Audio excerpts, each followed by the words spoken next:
Hello everyone, a very good morning to all of you. I am Puneet and welcome to our YouTube channel Destiny Commerce Academy.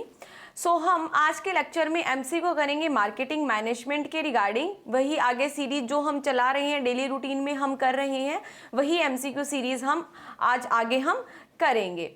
Okay, सो अगर आप channel पे नए हो तो channel को subscribe कर दीजिए एंड बेल आइकन प्रेस कर दीजिए ताकि जो भी नोटिफिकेशन है, जो भी लेटेस्ट अपडेशन आता है वो हम आप तक जल्दी से जल्दी पहुंचा सके और आपको अपडेट रख सकें। और शेयर कीजिए, ज़्यादा से ज़्यादा शेयर कीजिए, वीडियो को लाइक कीजिए। मैंने देखा है कि वीडियो को जितना ज़्यादा आप देखते हो उतने स्टूडेंट्स लाइक नहीं करते हैं, तो लाइक ज़रूर कीजिए और कमेंट ज़रूर कीजिए। बताइए कि आपको समझ आ रहा है या नहीं आ रहा, कहाँ पे अगर प्रॉब्लम हो तो भी बताइए आप।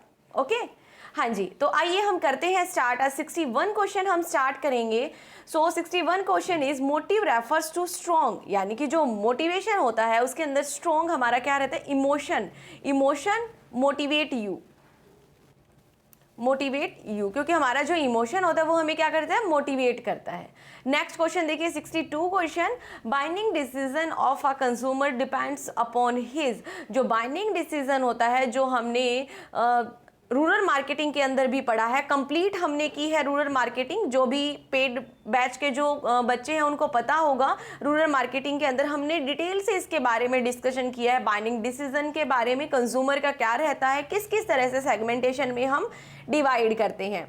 होप सो आप सभी को ये क्वेश्चन का आंसर आता होगा। 62 का आंसर रहेगा आपका, जो कंज्यूमर का बाइंडिंग डिसीजन होता है वो डिपेंड करता है एटीट्यूड पे। कंज्यूमर का एटीट्यूड कैसा है, तो करेक्ट आंसर रहेगा आपका सी आंसर।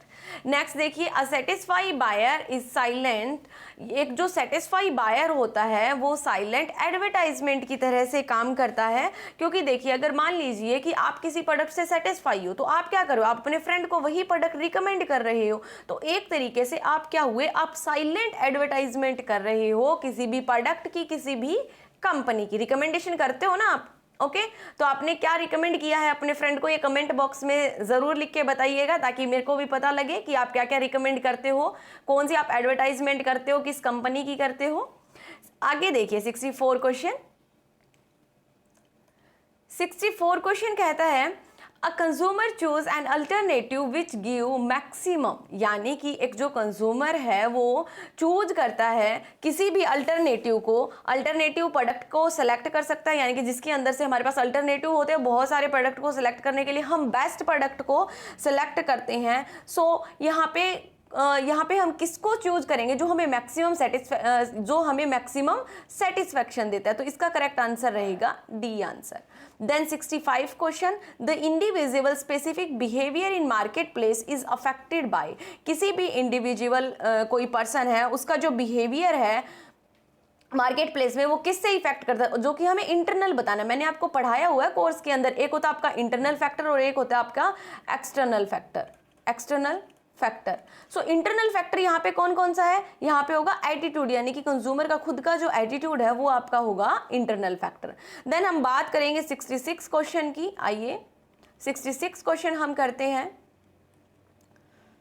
66 क्वेश्चन के अंदर आपको बताया गया है द एक्सटर्नल फैक्टर। अब यहाँ पे क्या आ गया, एक्सटर्नल आ गया। यहाँ पे आपको एक्सटर्नल बताना है। Consumer behaviour is also called, उसको हम क्या बोलेंगे, तो उसको हम वो फैक्टर, इनमें से कौन सा फैक्टर है, वो होगा आपका इन्वायरमेंटल फैक्टर। नेक्स्ट आता है economics explain that consumer behaviour in relation to, यानी कि इकोनॉमिक्स एक्सप्लेन कर रहा है तो किस फैक्टर को करेगा, इकोनॉमिक फैक्टर को ही एक्सप्लेन करेगा। तो इकोनॉमिक फैक्टर कौन कौन से होते हैं, कोर्स के अंदर हमने डिस्क्राइब किया हुआ है, अलग अलग social factor, psychological factor, demographic factor, इन सब के बारे में डिटेल से वीडियो लेक्चर आपको मिल भी जाएंगे यूट्यूब चैनल पे, और मैंने सारा डिटेल से करवाया हुआ है ये कोर्स के अंदर। सो मैं यहाँ पे लिखवा भी देती हूँ आपको, इकोनॉमिक से रिगार्डिंग इकोनॉमिक फैक्टर कौन कौन से होते हैं, जिसके अंदर आ जाती है पर्सनल इनकम आ जाती है। नेक्स्ट की अगर बात करते हैं फैमिली इनकम। नेक्स्ट देखिए कंज्यूमर एसेट। इसकी अगर आपको पीडीएफ चाहिए तो Telegram channel destiny commerce academy पर मिल जाएगी पीडीएफ भी आपको, तो वहाँ से पीडीएफ से भी आप कर सकते हो, आप वहाँ से डाउनलोड कर सकते हो पीडीएफ को।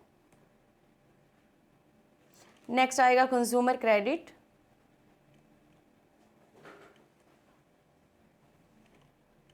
यहां तक लिख लिया। देन गवर्नमेंट पॉलिसी, नेक्स्ट आता है इकोनॉमिक कंडीशन, ये आते हैं आपके इकोनॉमिक फैक्टर के अंदर। होप सो आप सभी को समझ में आया होगा। तो कमेंट करके भी ज़रूर बताइएगा कि आपको एक्सप्लेनेशन कैसा लगा और कितने अच्छे तरीके से आपको समझ आ रहा है, क्या कंसेप्ट की क्लियरिटी हो रही है आपको। नेक्स्ट देखिए फिर 68 question, a collection of individual which influence individual opinion are called. इसने बोला अ कलेक्शन ऑफ इंडिविजुअल, जो भी आप ग्रुप आप बोल सकते हो, वो जो इन्फ्लुएंस होते हैं, किस चीज़ से वो इन्फ्लुएंस होते हैं, उनका जो ओपिनियन है वो इन्फ्लुएंस होता है रेफरेंस ग्रुप से। रेफरेंस ग्रुप का मतलब क्या आता है आपका?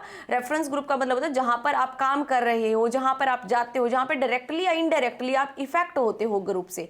तो ये हमने पढ़ा है सोशियो कल्चरल डिटरमिनेंट में हमने पढ़ा है। ओके, इसका करेक्ट आंसर रहेगा B answer. Then 69 question, dash carry their goods on their head. जो हेड पे गुड्स को रख के अगर कैरी करता है उसको हम बोलते हैं peddler. So correct answer peddler. 70 question की अगर बात करते हैं, dash open there shop on market days. Market days में जो शॉप ओपन करते हैं उसको हम बोलते हैं मार्केट ट्रेडर। ओके, देखिए अभी 71 क्वेश्चन,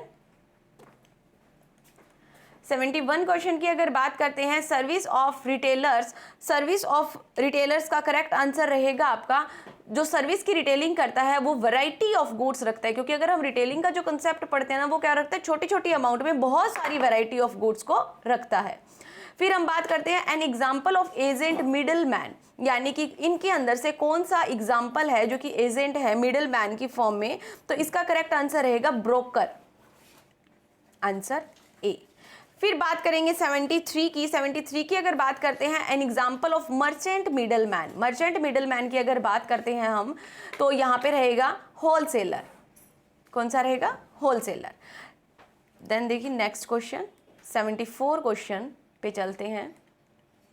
74 क्वेश्चन क्या बोलते हैं? The wholesaler who does not provide credit and transport facility is called. ये थोड़ा सा अलग कंसेप्ट है। तो इसी तरीके से हम जो एमसीक्यू सीरीज करते हैं ना, वहाँ से हमारे लिए कुछ नया कंसेप्ट भी मिलता है, हमें कुछ नया सीखने को भी मिलता है, जिससे हम और भी ज़्यादा चीज़ों के बारे में सीख सकते हैं। तो देखिए यहाँ पर जो होलसेलर आपको क्रेडिट या ट्रांसपोर्टेशन की फैसिलिटी प्रोवाइड नहीं करता, उसको हम बोलते हैं cash and carry wholesaler. And इसका थोड़ा सा एक्सप्लेनेशन लिख लीजिए, मैं आपको लिखवा देती हूँ। अ wholesaler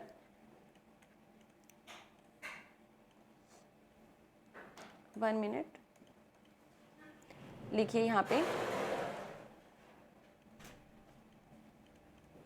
a wholesale firm that carries a limited line of fast moving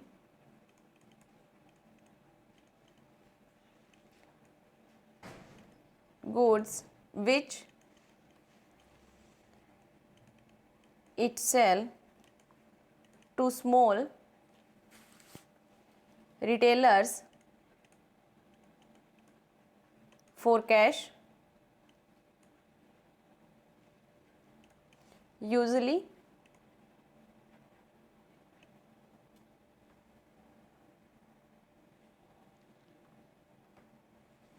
देखिए यूजली इट डज नॉट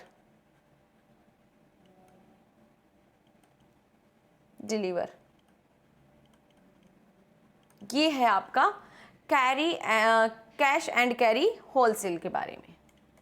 सीख लिया ना आपने यहाँ से एक नया कंसेप्ट, नया क्वेश्चन, जो कि आपके पेपर के लिए हेल्पफुल रहेगा। 75 क्वेश्चन की बात करेंगे। 75 क्वेश्चन बोलता है an example of large scale retailers. Large scale जहाँ पर रिटेलर्स होते हैं उसको हम बोलते हैं डिपार्टमेंटल स्टोर। फिर आता है 76 क्वेश्चन, देखिए 76 के अंदर बोला गया है supermarket is an example of, जो सुपरमार्केट है आपकी वो किस चीज़ का एग्जाम्पल है, लार्ज स्केल रिटेलर्स, जहाँ पे जो रिटेलर्स होते हैं वो लार्ज स्केल में होते हैं, उसको हम बोलते हैं सुपरमार्केट।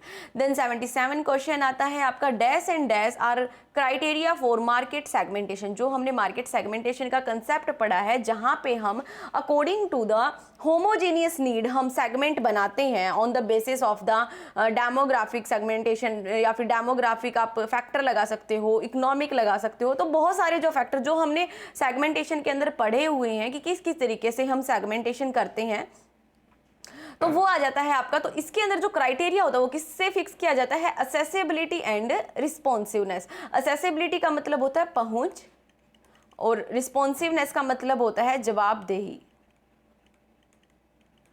नेक्स्ट आता है the purpose of segmentation is to, यानी कि क्या पर्पज होता है सेगमेंटेशन का, to dash the changing pattern of consumer. So यहाँ पे आएगा मेजर, आप क्या करते हो, मेजर करते हो। नेक्स्ट देखिए 79 क्वेश्चन। 79 क्वेश्चन बोलते हैं यहाँ पे, a clearly defined segment must dash to change in any of the element of marketing mix. So 79 का यहाँ पे करेक्ट आंसर रहेगा आइडेंटिफाई। यहाँ की जब आप क्लियरली आइडेंटिफाई कर सकते हो, सेगमेंटेशन में यही तो होता है, आप सेगमेंट बना रहे हो, ठीक है, जो आप सेगमेंट बना रहे हो उसको आइडेंटिफाई आप इजीली कर सको, कस्टमर को इजीली अवेलेबल आप करवा सको कोई भी प्रोडक्ट। देन 80 क्वेश्चन आता है, in dash the whole market is divided into different geographic unit. अब जियोग्राफिक यूनिट से अगर आप जो मार्केट को डिवाइड कर रहे हो तो वो क्या होता है आपका, जियोग्राफिक सेगमेंटेशन होता है। अब सेगमेंटेशन किस किस तरीके से हो सकता है, डेमोग्राफिक सेगमेंटेशन हो सकता है, जियोग्राफिक सेगमेंटेशन हो सकता है, सोशियो इकोनॉमिक सेगमेंटेशन हो सकता है, साइकोग्राफी सेगमेंटेशन हो सकता है। इन सेगमेंटेशन के बारे में हमने डिटेल से वीडियो बना रखी है, तो आप वहाँ से ज़रूर देखिए। और जो भी स्टूडेंट CET मेंस के रिगार्डिंग प्रिपरेशन कर रहे हैं तो वो जल्दी से जल्दी कोर्स के अंदर इनरोल करवा लीजिए, ताकि आप अपना जो सिलेबस है वो टाइमली कंप्लीट कर सके और आप अपनी जो प्रिपरेशन है वो कंटिन्यू रख सके। यहाँ पे मैं आपको एक कंसेप्ट लिखवा देती हूँ, इसका एक्सप्लेनेशन, जहाँ पे हम पढ़ रहे हैं जियोग्राफिकल सेगमेंटेशन। तो जियोग्राफिकल जो सेगमेंटेशन किया जाता है वो किया जाता है on the basis of the region, density, climate,